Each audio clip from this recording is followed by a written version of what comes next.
Hi Plant Kids! Good afternoon! This is Plant Tatay Barry for another episode at meron naman tayong bagong plant haul. Let's go! So ito na naman nga, meron tayong bagong plant haul.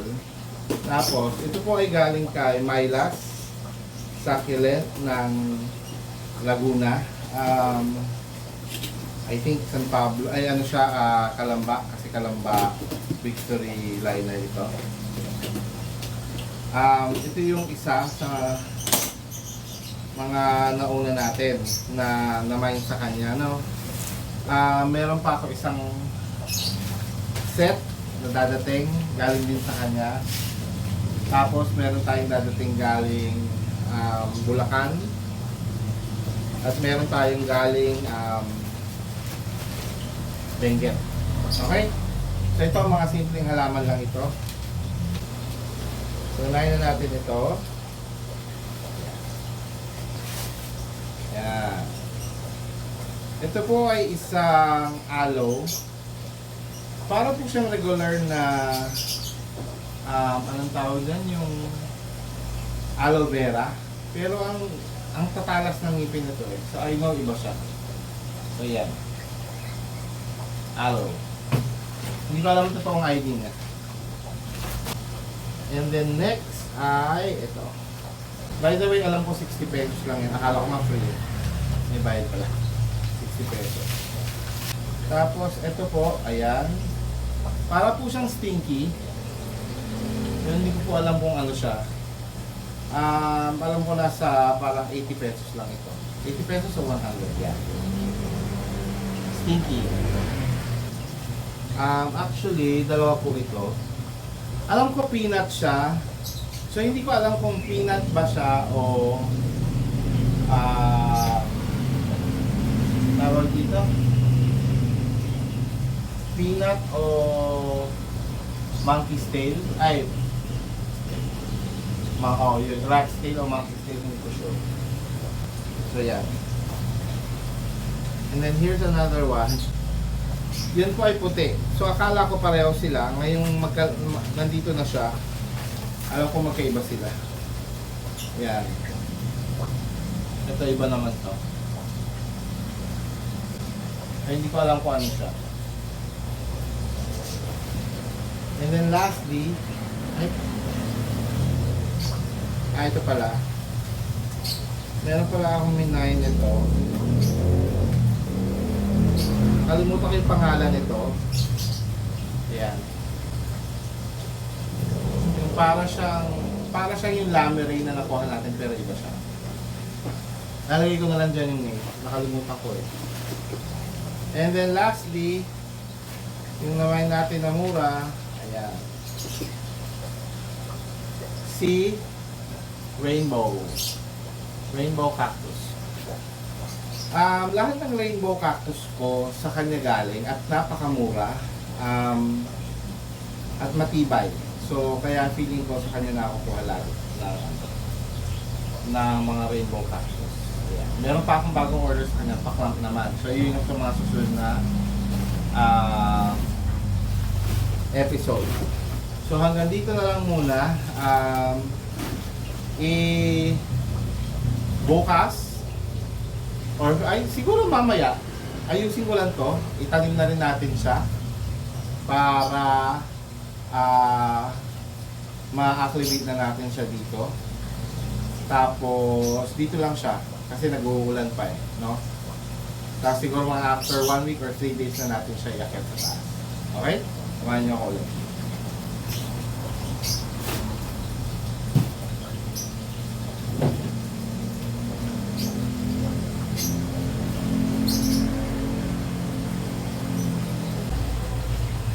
Okay, well here, nakumuha lang po ako ng paso at saka ito, inilapit ko lang sa akin ng mga gagamitin natin soil mix. Sunlight leans against the windowsill, tracing patterns on the broad monstera leaves. They call me Plant Tate, keeper of the green, watching spines of the cactus turn to silver sheen. From the heavy succulents to the quiet birds above, holding all this life, a patient sort of love. Sunlight leans against the windowsill, tracing patterns on the broad monstera leaves. They call me Plant Tate. So, Watching spines of the actually wala namang kailangan unahin. Ito siguro kasi tumba to ng tumba kanina pa. Alisan natin sila muna ng lupa. This life, a patient sort of love. Sunlight leans against the windowsill, tracing patterns on the broad monstera leaves.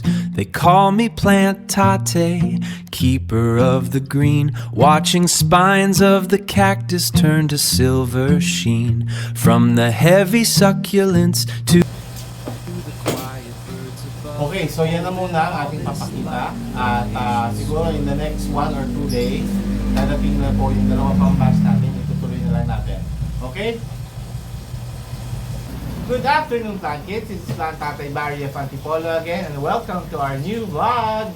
Ayan, meron naman po tayong mga paso sa harapan natin. At ito po ay mga paso ng ayan, nalusaw, may scales, pumaunti, itong dalawa, ayan, tatlo pala. Ito may scales din, no?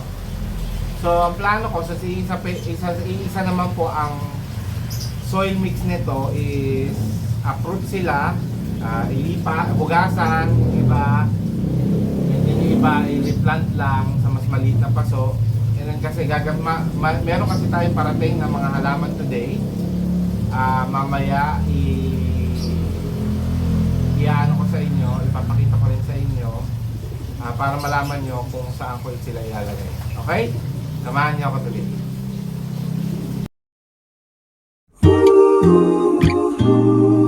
Sunlight leans against the windowsill, tracing patterns on the broad monstera leaves. They call me Plant Tate, keeper of the green, watching spines of the cactus turn to silver sheen. From the heavy succulents to the quiet birds above, holding all this life, a patient sort of Ayan, so love. kanina, kinikwento ko sa inyo na may parating tayong halaman. Nung tumigil ako sandali nung nung tinapos ko na yung pag-aalis ng lupa din sa mga paso. Kumain lang kami ng lunch, nandito na dumating na siya. Kasi malapit lang naman po, nasa Taytay lang yung nasa. Okay, so ngayon, simulan na natin. Itatabi lang muna natin sa isang kahon. Uunahin natin to. Ito po yung cactus na galing kay Precious. Lalagay natin dyan yung kanyang anong tawag dito? Cage, no? Yan, ito na. Kita nyo na yung isa. Ito yung isa, meron na tayo nito dati. Actually, meron pa ako isa maliit. The usual, nalulusaw. So, ito try natin ulit since naka-sale siya. Si Batman. Ayan, may bulaklak po. Batman. Another one na kalulusaw lang din ito. Yun yung isa yata na nalusaw ko, yung pinakita ko sa inyo. Hindi, iba yun. Pala. Nagpa-flower din ngayon. Ayun, si Coripanta. Coripanta nga ba? O Baljano? Hindi ko maalala. So, ito naman si Star Cactus. May pa-free walis tayo. Salamat, free walis. Na maliit. Ito ay uprooted na hindi ko maalala kung ano to. Basta parang meron na tayo nito, nalulusaw lang doon. Bigla. So again, gagandahan natin ang soil mix ngayon sa time na to. Ito ang bago lang sa bat na to. Alam ko wala pa ako nito ha. Pero parang may kapareho siya, pero hindi ko alam kung pareho siya. Pareho siya ng itsura. Ito, roadkill ang tawag nila dito. Then lastly, nagandahan ako dito. Ayan. Patayo kasi siya. Ayan o. Si white mellow yata ito. Okay. So ito na yung galing sa Baguio kay Precious. Ito naman po ay galing kay Shena's Garden ng Bulacan. Yung kay Shena's Garden medyo napadami. Kasi ang daming mura. So, mine ako ng mine. Pero meron ding mga item na ginusto ko kasi wala pa ako. Okay? So, yan. Unahin natin itong isang wala pa ako. Si... Nagawin natin ang pangalan. Yan. Si Pink Birkin. Pink Birkin. Next ay si... Ito nakalimutan ko ang pangalan. Dali ah. So, check. Red Anyamani o si Stardust. Pero dalawang aglonema yung binili natin. And ito, tuwa ako dito. Si Raffles Fern. And then ito si ano. Akala ko kasi kahawig ng ano Seratum. Hindi daw Seratum to. Ito daw si Philodendron Narrow. Narrow lang tawag nila. Narrow leaves kasi. Sunlight leans against the windowsill, tracing patterns on Yan, the protons na to. Ganda. Ilaw na ilaw.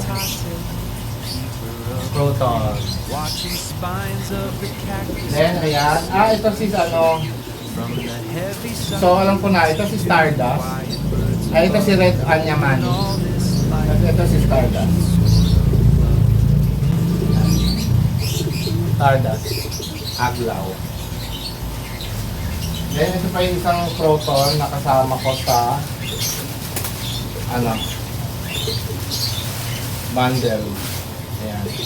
San Francisco to, San Francisco. Then, ito ayan. Si Godsiffiana. Godsiffiana. Hopefully mabuhay. Then, ito kumuha na naman tayo at hindi ko na naman alam kasi itong siguro mga pang-apat ko na siyang beses kumuha for the 5 years naman, hindi yung recent kasi ba mabubuhay siya tapos nawawala yung gano'n. Si Silver Sword, si Philodendron Silver Sword na naway mabuhay na naman natin yung sana. Ito dalawang purple plant. Ito pala yung ka-bundle nitong tea plant. Yan, 100 pesos. Tatlong tea plant, dalawang purple plant. Hindi nila alam pangalan, purple plant lang pinangalan nila. Okay? So, ayan na po ang ating mga halaman. So, at this point, magtatanim na tayo. Samahan nyo. Sunlight leans against the windowsill, tracing patterns on the broad monstera leaves. They call me Plant Tate, keeper of the green, watching spines of the cactus turn to silver sheen. From the heavy succulents to the quiet birds above, holding all this life, a patient sort of love. Sunlight leans against the windowsill, tracing patterns on the broad monstera leaves. They call me Plant Tate, keeper of the green, watching spines of the cactus turn to silver sheen. From the heavy succulents to the quiet birds above, holding all this life, a patient sort of love. Sunlight leans against the windowsill, tracing patterns on the broad monstera leaves. They call me Plant Tate, keeper of the green, watching spines of the cactus turn to silver sheen. From the heavy succulents to the quiet birds above, holding all this life, a patient sort of love.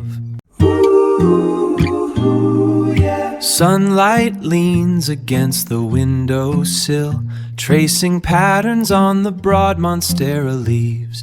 They call me Plant Tate, keeper of the green, watching spines of the cactus turn to silver sheen. From the heavy succulents to the quiet birds above, holding all this life, a patient sort of love. Ayan, so natapos na natin ang pagtatanim ng ating mga ornamentals. At dito po, nakalagay yung ating mga cactuses, no? So, hope you like this. Lalagyan, mag-ano pa tayo, mag-v-roll pa tayo at the end of the video. Pero maraming salamat po sa inyong pagnood. I hope that you enjoyed this plant haul and unboxing and planting again with me. Okay? So this is again Plant Tatay Barry of Antipolo saying bye, plant kids! Sunlight leans against the windowsill, tracing patterns on the broad monstera leaves. They call me Plant Tate, keeper of the green, watching spines of the cactus turn to silver sheen. From the heavy succulents to the quiet birds above, holding all this life, a patient sort of love.